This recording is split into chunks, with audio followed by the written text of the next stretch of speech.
झरने वाली नदी के पास शांति का घर था, जिसका बड़ा बेटा विकलांग था तो वहीं छोटा बेटा अपनी बीवी के साथ शहर रहता था और शांति सब्जियां बेचकर अपना घर चला रही थी। ऐसे ही एक दिन निहारिका झरने के पास बैठी सब्जियां धो रही थी, तभी उसके देवर देवरानी सामान लेकर आते हैं।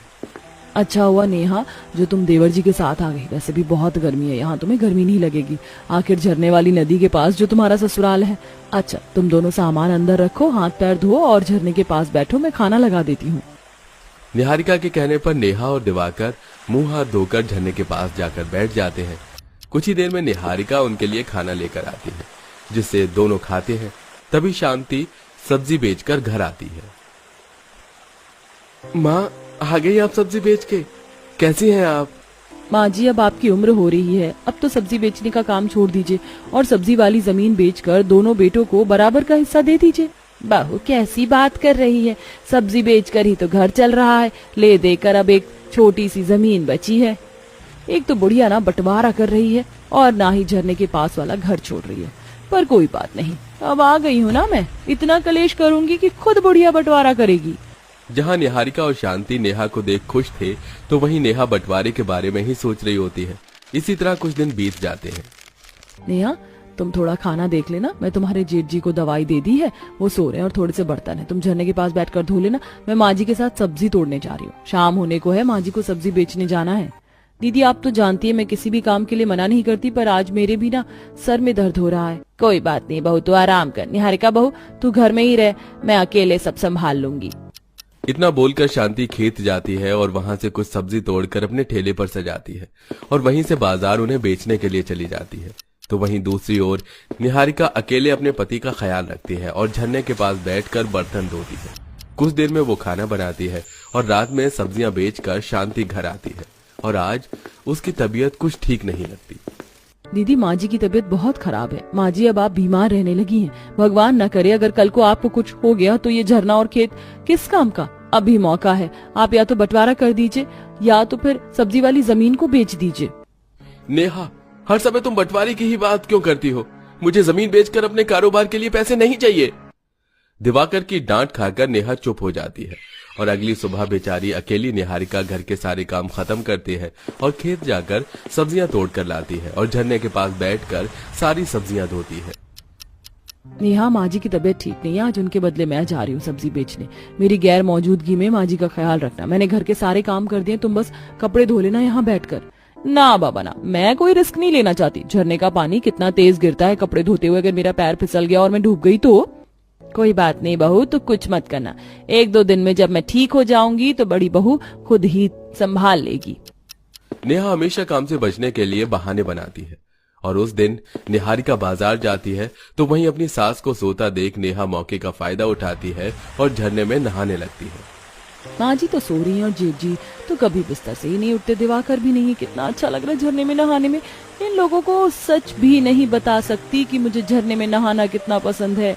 वो तो अच्छा है कि दिवाकर ने अपना मुंह नहीं खोला। खुद से बात करती नेहा झरने के नीचे खड़ी होकर नहा रही थी कि तभी वहां दिवाकर आता है। तो वहीं शांति भी अपनी बहू को झरने में नहाता देख लेती है। माँ हैरान मत हो, आपकी बहू जितनी मासूम दिखती है वो है नहीं, एक नंबर की कामचोर और झूठी है। कुछ डर नहीं लगता उसे झरने से, काम न करना पड़े इसलिए बहानेबाजी करती है। बेटा मैं तो बहू को कुछ कह नहीं सकती, तुमने आखिर लव मैरिज करी थी, मुझे बहू से कोई शिकायत नहीं। इतना बोल शांति अंदर जाती है और कुछ ही देर में निहारिका सब्जी बेचकर घर आती है। माँ जी आप कैसे सारी सब्जियां बेचकर आ जाती हैं? मैं तो आधी भी सब्जी नहीं बेच पाई। कोई बात नहीं बहू, अब मैं ठीक हूँ, पर नेहा बहू मुझे तुमसे ये उम्मीद नहीं थी। बड़ी बहू अकेली सब कुछ करती और फिर भी तुमने हमसे झूठ बोला। मैंने आज तुम्हें खुद झरने में नहाते हुए देखा। माँ तुम बातों को दिल पर मत लो, मैंने तुम्हें बताया ना नेहा बस कामचोर है। बहुत दिनों बाद झरने में नहाने का मौका मिला इसलिए छुपकर नहाने लगी, वरना शहर में वाटर पार्क जाती थी तो 2000 का टिकट लेकर। ये वाटर पार्क क्या होता है देवर जी? निहारिका के पूछने पर दिवाकर उसे वाटर पार्क अपने फोन में दिखाता है, जहां पर बड़ी बड़ी स्लाइड्स थी, बहुत दूरी तक पानी भरा था, झूले थे। जिसके बाद शांति के दिमाग में एक आइडिया आता है। बस नदी में नहाने के लिए लोग इतनी महंगी टिकट खरीदते हैं, हमारा तो घर ही झरने के पास है। अगर मैं यहाँ 2-3 झूले लगा दूं तो यही ना वाटर पार्क बन जाए बहू। क्यों ना हम अपने झरने में वाटर पार्क बनाएं? आप लोगों का दिमाग तो ठीक है, वाटर पार्क कोई बच्चों का खेल नहीं है जो रात भर में बनकर तैयार कर दोगे। आप लोग ऐसे ही इतने गरीब हैं कि मुझे देने के लिए आपके पास कुछ नहीं है। मुझे तो डर लगता है कि किस दिन आप खेत वाली जमीन और झरना भी बेचकर सेठ जी का इलाज न करवाते। इसलिए मुझे अब अपना हिस्सा चाहिए। मैं यहाँ बंटवारे के लिए आई थी, बंटवारा कर दीजिए। ठीक है बहू, तुझे यही लगता है ना कि हम बहुत गरीब है और हमारी वजह से तू गरीब हो जाएगी, तो ठीक है, मैं तुझे सब्जी वाली जमीन देती हूँ। मैं खुश हूँ, कुछ भी दे दो। नेहा बंटवारा कर अपने पति के साथ अपनी सब्जी की खेती से थोड़ी ही दूर पर एक घर किराए पर लेती है और अपने हिस्से की जमीन को किसी और के हाथ खेती करने के लिए सौंप देती है।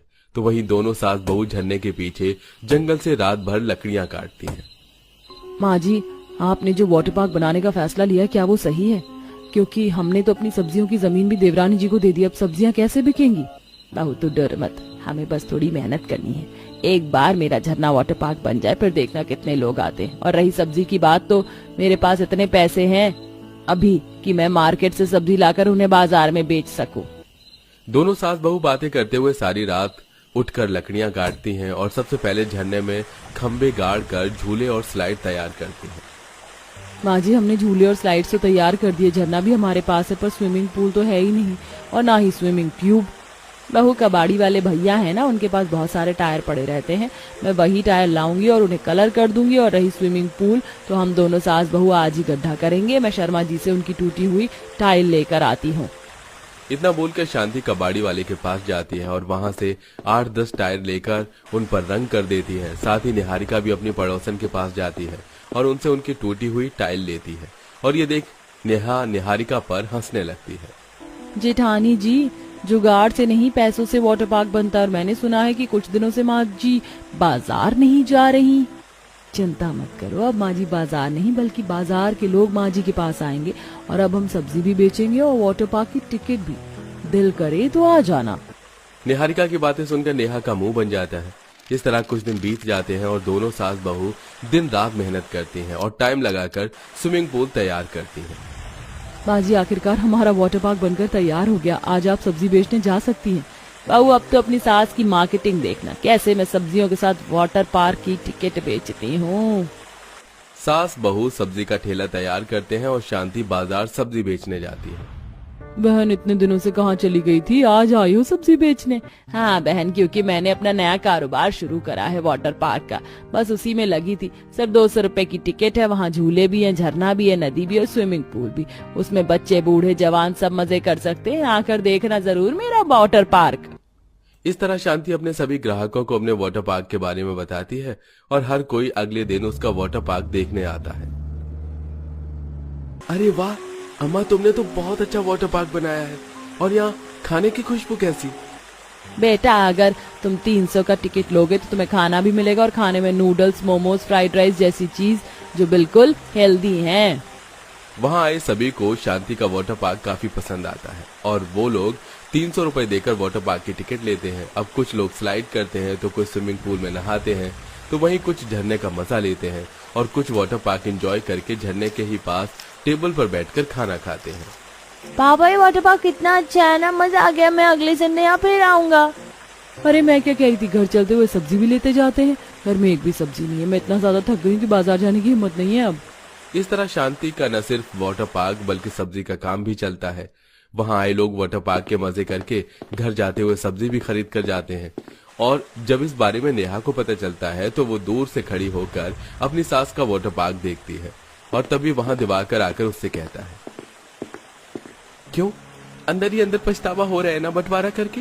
तुम्हें लगा कि तुम नुकसान में चली जाओगी, पर देखो बंटवारा करके तुम्हारा नुकसान हो गया।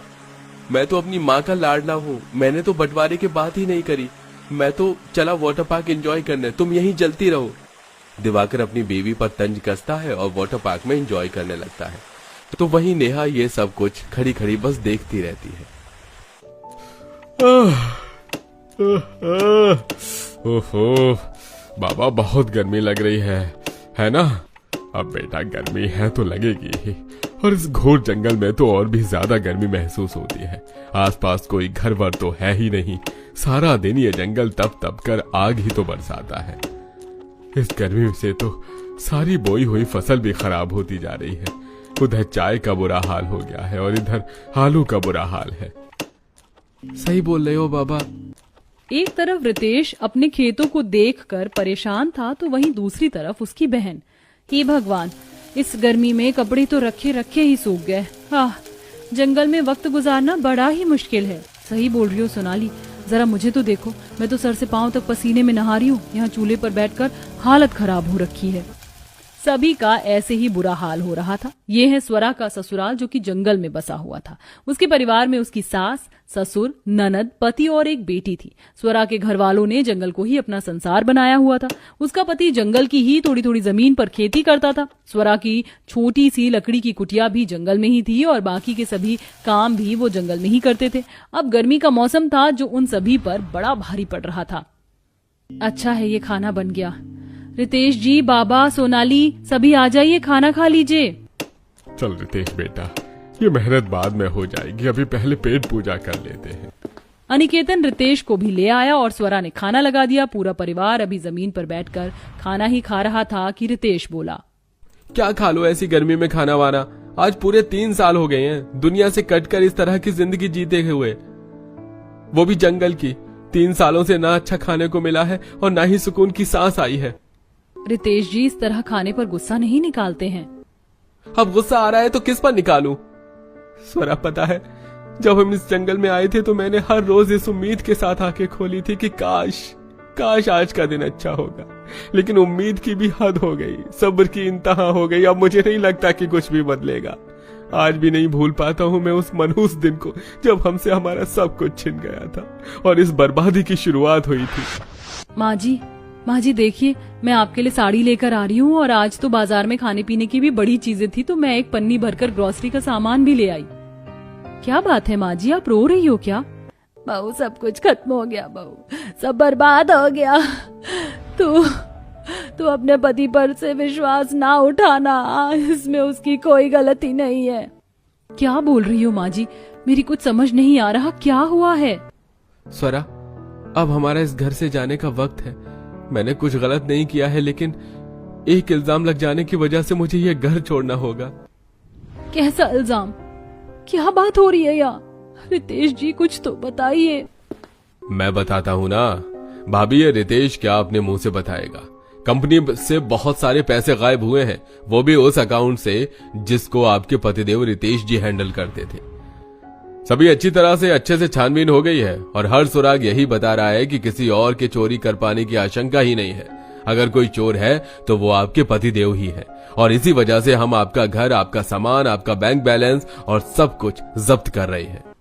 नहीं, बिल्कुल भी नहीं, ऐसा नहीं हो सकता। सुनिए, आप रितेश जी के बॉस है ना, आपको तो पता होगा कि रितेश जी कैसे, वो ऐसा कभी नहीं कर सकते हैं। भाभी, पैसा कब किसकी नीयत बदल दे ये कोई नहीं जानता और आपका मेरे सामने गिड़गिड़ाने से कोई फायदा भी नहीं होगा। आपका मकान और सब कुछ हमारे नाम हो ही चुका है, तो आप लोग अब जाइए, जहां जाना हो जाइए, बस यहां से निकलिए। एक ही झटके में एक इल्जाम के तहत रितेश से उसका सब कुछ छिन गया। अब सर से छत और जेब से पैसा चले जाने की वजह से कोई भी रितेश की मदद करने को तैयार नहीं था। लाला जी, आप तो जान पहचान के आदमी हैं, मैं कोई पैसा मारने वालों में से नहीं हूँ। मुझे ये कमरा किराए पर दे दीजिए, मैं 1 महीने में आपका किराया पक्का चुका दूंगा, लेकिन अभी एडवांस नहीं दे सकता हूँ। अरे नहीं, बिल्कुल भी नहीं भाया। कोई और होता तो मैं घर देने को सोच भी सकता था, लेकिन तुम तो चोर हो भाई। इतनी अच्छी नौकरी चोरी की वजह से गवा दी तुमने। मैं तो तुम्हें बिल्कुल कमरा ना दूं, क्या पता मेरा किराया ही खा जाओ। लाला ने रितेश की कोई मदद नहीं की। ऐसे ही जिससे भी रितेश ने मदद मांगनी चाहिए उसने उसे चोर कहकर भगाया। अब रितेश को समझ आ रहा था कि दुनिया वाले बस पैसे वाले को ही इज्जत देते हैं। रितेश ने ज्यादा किसी के आगे रहम या मदद की भीख नहीं मांगी। वो अपने परिवार को लेकर एक जंगल में आ गया और वहीं उस जंगल को उसने अपना संसार बना लिया। उस दिन के बाद से रितेश की हर सुबह जंगल में ही हुई। रितेश जी, जो बीत गया उसको सोचकर अब क्या दुख मनाना है? आप ये तो देखो कि जब दुनिया ने ठुकराया तब हमें कुदरत ने जगह दी, इसीलिए हमारे पास जो है हमें उसी में शुक्र करना चाहिए। जो गुजरा वो एक खूबसूरत धोखा था और जो है वो कड़वी सच्चाई है, लेकिन इसी उतार चढ़ाव का नाम ही तो जिंदगी है ना। स्वरा की बात को सुनकर रितेश ने गर्दन हिला दी और अब भी वो सभी खाना ही खा रहे थे कि तभी रितेश को अपनी छोटी सी बेटी के पांव के पास एक बड़ा काला नाग आता हुआ दिखाई दिया। सोना, सभी लोग पीछे पीछे को हो जाओ, पीछे हो जाओ। सोना, मेरी बच्ची, रितेश जी कुछ कीजिए, ये नाग तो सोना को कहीं डस ना ले। स्वरा बुरी तरह से घबराने लगी। सभी घर वाले भी डर रहे थे क्योंकि नाग सोना के पास ही था कि तभी रितेश ने पास ही घर में से एक भारी सी लकड़ी उस नाग पर फेंक कर मारी। लकड़ी एकदम सही जगह पर लगी जिससे नाग सोना से दूर भाग गया। नाग के भागते ही स्वरा ने सोना को गोद में उठा लिया और वो उससे लिपट कर रोने लगी। हे भगवान, कहते हैं कि कभी तुझसे शिकायत नहीं करनी चाहिए, लेकिन ऐसी जिंदगी से तो अच्छा है कि तू मौत ही दे दे। स्वरा के शब्द रितेश को किसी तीर की तरह चुभे, लेकिन उसने उस वक्त जाहिर नहीं किया। जंगल में रहना और वक्त गुजारना आसान नहीं था। ऐसे ही अगले दिन सभी अपने अपने कामों में सुबह से ही जुटे हुए थे। रितेश और अनिकेत दोनों गर्मी में नदी से पानी ला लाकर अपने खेतों की सिंचाई कर रहे थे, तो वहीं दूसरी तरफ स्वरा और सोनाली दोनों मिलकर खाना बनाने की तैयारी कर रही थी। सोनाली, चलो आज तो वो जो जंगल में सेब का पेड़ है ना, वहां से सेब लेकर आते हैं, आज खाने में सेब भी काटेंगे। ठीक है भाभी, चलिए आइए चलते हैं। स्वरा की बात को सुनकर सोनाली और स्वरा दोनों जंगल से सेब लाने जाने को निकल गई। सेब का पेड़ काफी दूर था, ऐसे में उनके पांव भी जाते जाते जलने लगे और उन्हें पसीना भी आ गया, लेकिन वो दोनों आखिर सेब ले ही आई। ऐसे ही उनकी जिंदगी पूरी तरह चुनौतियों से भरी हुई थी। अगर उन्हें पानी भी लाना होता तो दूर तक चलकर नदी से लाना पड़ता था। ऐसे ही सिलसिला जारी था और आज शाम के वक्त स्वरा के घर में सभी खाना खाने ही बैठ रहे थे कि उन्हें एक गाड़ी के हॉर्न जैसी आवाज आई। जंगल में कोई गाड़ी आई है क्या? लगता तो है, ऐसा लग रहा है जैसे किसी की गाड़ी जंगल के गड्ढों में फंस गई है। चलिए रितेश जी, चलकर देखते हैं, हो सकता है कि किसी को हमारी जरूरत हो। रितेश और स्वरा ने जैसे ही बाहर झांक कर देखा तो उन्हें कुछ दूरी पर फंसी हुई गाड़ी दिखाई दी, जिसका पहिया एक गड्ढे में फंस गया था और वो आगे नहीं बढ़ पा रही थी। अरे साहब, हाथ लगाऊं क्या? अरे कौन हो भैया? यहीं का रहने वाला हूँ, जल्दी से बताओ, हाथ लगाऊं क्या? अजय, ये भी कोई पूछने की बात है। चलिए, बेचारे न जाने कौन है, हम मदद कर देते हैं। स्वरा और रितेश गाड़ी को धकेलने लगे, लेकिन वो इतनी ज्यादा बड़ी थी कि उनकी ताकत काफी नहीं रही। अभी वो दो लोग ही दम लगा रहे थे कि पीछे से परिवार के बाकी सदस्य भी आ गए और सभी ने ताकत लगाकर गाड़ी को गड्ढे से निकाल दिया। गाड़ी गड्ढे से निकलने पर गाड़ी का मालिक गाड़ी से निकला और रितेश का शुक्रिया अदा करने लगा कि तभी आपका बहुत बहुत शुक्रिया। अरे रितेश, ये तुम ही हो ना? तुम यहाँ इस जंगल में क्या कर रहे हो? अरे बॉस, आप क्या करूंगा, आपकी ही बदौलत ये घर नसीब हुआ है। मुझे माफ कर दो रितेश, माफ कर दो जो मैंने तुम्हारे ऊपर भरोसा नहीं किया। मुझे लगा कि तुम झूठ ही बोल रहे हो, लेकिन मैं गलत था।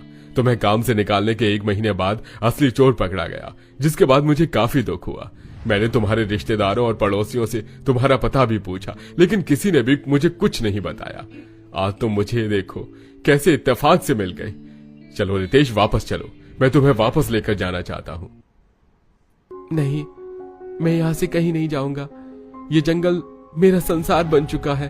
और जिद्दी मत बनो रितेश, तुम्हारा परिवार हमेशा इस जगह पर नहीं रह सकता है। तुम समझ तो रहे हो ना, जो भी था बस एक गलतफहमी ही थी जो कि सुलझ चुकी है। मैं तुम्हें फिर से नौकरी दूंगा और तुम्हें फिर इज्जत मिलेगी। अपनी छोटी सी बेटी की खातिर चलो। अपने परिवार का मुंह देखकर रितेश वापस जाने को मान गया। बस फिर क्या था, उसी दिन रितेश का परिवार जंगल को छोड़ आया और उन्हें दोबारा अपना घर मिल गया। अब रितेश को फिर से मोहल्ले में इज्जत मिलने लगी और अब सब कुछ ठीक हो चुका था।